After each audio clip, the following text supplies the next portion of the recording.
कारल्याची भाजी आवडत नाही, कडू लागते, तर तुम्ही एक वेळेस अशा प्रकारे भरली कारली बनवून बघा. बनवायला खूप सोपी आहे आणि अतिशय चविष्ट लागते.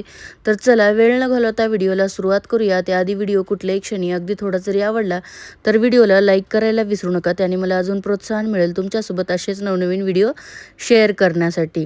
आता इथं मी 5-7 कारली घेतलेली आहेत. छोट्या साईजची कारली आपल्याला घ्यायची आहेत. त्याला एक अशा प्रकारे कट करून घ्यायचं आहे आणि त्यातल्या ज्या बिया आहेत ते चमच्याच्या साहाय्याने काढून घ्यायचे आहेत. जेणेकरून बिया ज्या आहेत त्या खूप कडक असतात, त्यामुळे चमच्याने थोड्याशा लूज करून घ्यायच्या आणि नंतर तुम्ही त्या बोटाने काढू शकता. तर अशा प्रकारे सर्व कारले जे आहेत ते आपल्याला छान अशा बिया काढून तयार करून घ्यायचे आहेत. तर इथे मी सर्व कारली अशा प्रकारे साफ करून घेतलेली आहेत. आता या कारल्याला थोडंसं मीठ आणि थोडी हळद असं व्यवस्थित चोळून घ्यायचं आहे, जेणेकरून त्याचा जो कडवटपणा आहे तो थोडासा कमी व्हावा. पूर्ण कारल्याला मी असंच मीठ आणि हळद थोडी थोडी चोळून घेणार आहे. आवडत असेल तर थोडासा लिंबाचा रस किंवा आमचूर पावडरसुद्धा तुम्ही या स्टेजला छान असं चोळून घेऊ शकता. सर्व कारल्याला मीठ आणि हळद लावल्यानंतर एखाद्या स्टीमरची जी प्लेट असते त्यामध्ये हे कारले ठेवायचे आणि एक 7 ते 8 मिनिटासाठी आपल्याला हे जे कारले आहेत ते मस्त असे वाफवून घ्यायचे आहेत. खूप छान मऊ होईपर्यंत आपण हे कारले वाफवून घेऊया. तोपर्यंत एक मसाला बनवूया. एका पॅनमध्ये 1 वाटीभर शेंगदाणे मी टाकलेले आहेत. शेंगदाण्याचा थोडासा रंग बदलला की यामध्ये आपल्याला टाकायचे आहेत भाजके डाळ. याऐवजी तुम्ही बेसनसुद्धा भाजून घेऊ शकता. तर इथं मी थोडंसं शॉर्टकट केलेलं आहे. भाजके डाळ घेतलेले आहेत, तीळ घेतलेलं आहे, थोडंसं सुकं खोबरं घेतलेलं आहे आणि हे सर्व आता व्यवस्थित असं भाजून घ्यायचं आहे.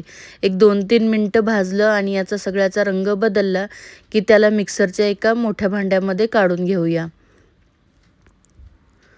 तर आता हे जे सर्व साहित्य होतं मिक्सरच्या भांड्यामध्ये काढले, त्यामध्ये हळद, जिरे, लाल तिखट, त्यानंतर धने जिरे पावडर, गरम मसाला आणि चवीपुरतं मीठ टाकले, भरपूर कोथिंबीर टाकलेली आहे, थोडासा लसूण टाकला आहे आणि हे मिक्सरला अशा प्रकारे मसाला बनवून घ्यायचा आहे. इथं तुम्ही बघू शकताय मसाला एकदम मस्त बनलेला आहे. कारले पण छान असे वाफले गेलेले आहेत. आता आपण हा जो मसाला आहे तो कारल्यांमध्ये भरून घेऊया. तर हे कारले जे आहेत ते मी एका प्लेटमध्येच काढून घेते. आता याच मसाल्यामध्ये थोडीशी चिंचगुळाची चटणी मी टाकलेली आहे. तुम्ही थोडंसं चिंचेचं पाणी आणि गूळसुद्धा वापरू शकता.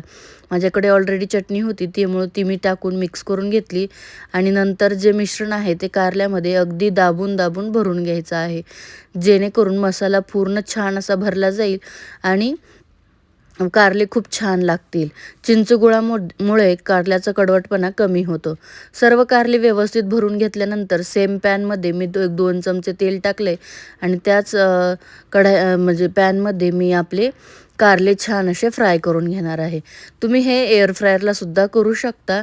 अगदी कमी तेलामध्ये किंवा बिना तेलाचं सुद्धा ते होतात. तर आता एक साईड पलटल्यानंतर एक साईड जर शेकल्यानंतर मी याची साईड पलटून घेते आणि दुसऱ्या साईडनी पण मस्त असं याला शेकून घेणार आहे. बघू शकताय किती मस्त असे आपले कारले भाजले गेलेले आहेत, शॅलो फ्राय झालेले आहेत. आता याला काढून घेते आणि तुम्ही बघू शकताय अगदी मस्त असे मसाला भरली कारली आपली तयार आहेत. एकदम सॉफ्ट शिजलेली आहेत आणि मसाला पण खूपच चविष्ट झालेला आहे. नक्कीच ट्राय करा. तुम्हाला माझी ही रेसिपी कुठल्याही क्षणी अगदी थोडी जरी आवडली असेल तर व्हिडिओला लाईक करा आणि तुम्हाला जर कारलं आवडतं का नाही ते मला कमेंट करून सांगायला विसरू नका. धन्यवाद.